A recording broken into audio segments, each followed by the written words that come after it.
Live India 24 channel में आप सभी का बहुत बहुत स्वागत है। आइए जानते हैं हिंदू धर्म में सुहागिन महिलाएं क्यों रखती हैं वट सावित्री व्रत।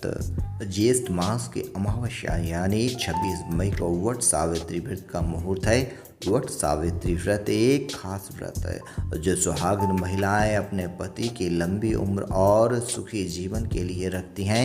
यह व्रत ज्येष्ठ मास की अमावस्या को किया जाता है।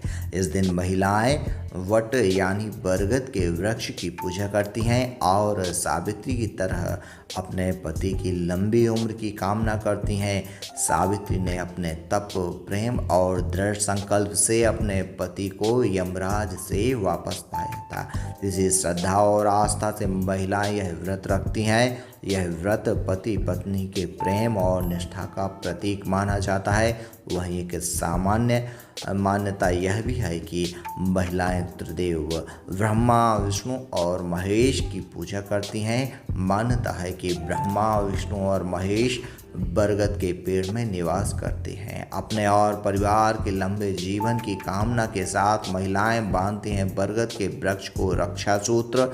मध्य प्रदेश के सागर में स्थित लक्ष्मीपुरा के चंपाबाग सिद्धेश्वर हनुमान मंदिर में आज महिलाओं ने वट सावित्री व्रत का पूजन किया। प्रातः 6 बजे से पूजन के लिए मंदिर और वट वृक्ष के नीचे बैठकर महिलाओं ने पूजन अर्चन की। मंदिर के पुजारी पंडित रघु शास्त्री ने सोमवार को सुबह से पूजन अर्चन कराया। उन्होंने अभिजीत मुहूर्त में भी विशेष विधि विधान से पूजन कर वट सावित्री व्रत की कथा सुनाई। क्या है वट सावित्री व्रत की कथा?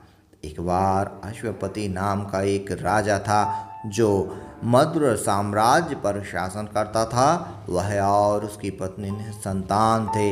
एक ऋषि के कहने पर उन्होंने सूर्य देवता के सम्मान में अत्यंत समर्पण और आस्था के साथ पूजा की।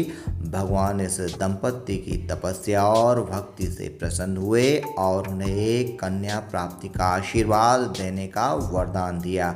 उस बच्ची का नाम सावित्री रखा गया क्योंकि वह भगवान सावित्र का दिव्य वरदान था। जैसे कि उसका जन्म अपने पिता की कठोर तपस्या के कारण पड़ा था। लड़की तपस्वी जीवन जीती थी। काफ़ी लंबे समय से राजा अपनी बेटी के लिए एक उपयुक्त मिलान खोजने में असमर्थ था। इस प्रकार उसने सावित्री को अपना जीवन साथी स्वयं खोजने के लिए कहा। अपनी यात्रा के दौरान उसने राजा धुमतसेन के पुत्र सत्यवान को पाया। राजा अंधा था और उसने अपना सारा धन और राज्य खो दिया था। सावित्री ने सत्यवान को अपने उपयुक्त साथी के रूप में पाया और फिर अपने राज्य में लौट आई। जब वह घर आई तो नारद मुनि भी वहाँ मौजूद थे। उन्होंने राजा को अपनी पसंद के बारे में बतलाया। उसकी बात सुनकर नारद मुनि ने राजा अश्वपति से कहा कि इस संबंध में मानकर मना कर दें क्योंकि सत्यवान का जीवन बहुत कम बचा है और वह 1 वर्ष में मर जाएगा। राजा अश्वपति ने सावित्री को उसके लिए किसी और को खोजने के लिए कहा, लेकिन स्त्री गुणों के एक तपस्वी और आदर्श होने के नाते उसने इनकार कर दिया और कहा कि वह केवल सत्यवान से ही शादी करेगी, भले ही उसकी अल्पायु हो या दीर्घायु। इसके बाद सावित्री के पिता सहमत हो गए और सावित्री और सत्यवान का विवाह हो गया। 1 साल बाद जब सत्यवान की मृत्यु का समय आने वाला था, सावित्री ने उपवास शुरू कर दिया और सत्यवान की मृत्यु के निश्चित दिन पर वह उसके साथ जंगल में चली गई। अचानक सत्यवान एक बरगद के पेड़ के पास गिर गए। जल्द ही यम प्रकट हुए और सत्यवान की आत्मा को दूर करने ही वाले थे कि सावित्री ने यम से कहा कि यदि आप उसे ले जाना चाहते हैं तो आपको मुझे अपने साथ ले जाना होगा क्योंकि मैं एक पवित्र महिला हूँ। उसके संकल्प और तपस्या को देखकर भगवान यम ने उसे 3 इच्छाएं मांगने का वरदान दिया। अपनी पहली इच्छा में उसने राज की बहाली के साथ साथ अपने ससुर की आंखों की रोशनी भी मांगी। दूसरे वरदान में उसने अपने पिता के लिए 100 पुत्र मांगे और अंतिम और तीसरे वरदान में उसने सत्यवान से एक पुत्र मांगा।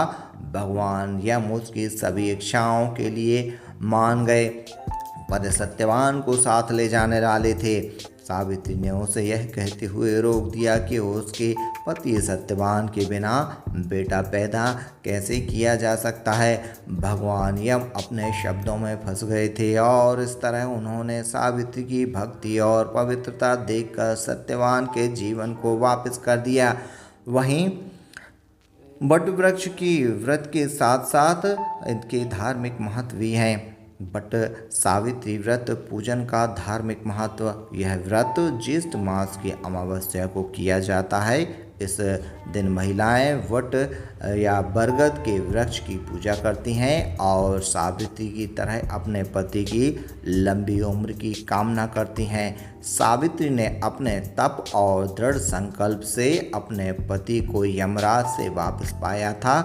इसी श्रद्धा और आस्था से महिलाएं यह व्रत करती हैं। यह व्रत पति पत्नी के प्रेम और निष्ठा का प्रतीक माना जाता है। वहीं एक मान्यता यह भी है कि महिलाएं त्रिदेव ब्रह्मा विष्णु महेश की पूजन करती हैं। मान्यता के अनुसार ब्रह्मा विष्णु और महेश बरगद के पेड़ में निवास करते हैं। वट वृक्ष पूजन का वैज्ञानिक महत्व भी है। वट वृक्ष की पूजन को लेकर कई वैज्ञानिक तथ्य भी मौजूद हैं। कुछ वैज्ञानिकों का मानना है कि एक वट वृक्ष की पत्तियों से घंटे भर में लगभग 5 मिलीलीटर तक ऑक्सीजन पैदा हो जाती है।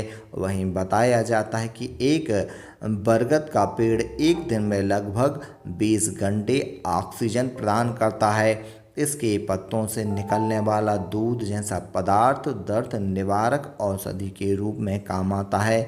बरगद के वृक्ष की पत्तियों से पानी जैसा ठंडा द्रव्य झरता रहता है, जो यहाँ के वातावरण को वातानुकूलित बनाए रखता है।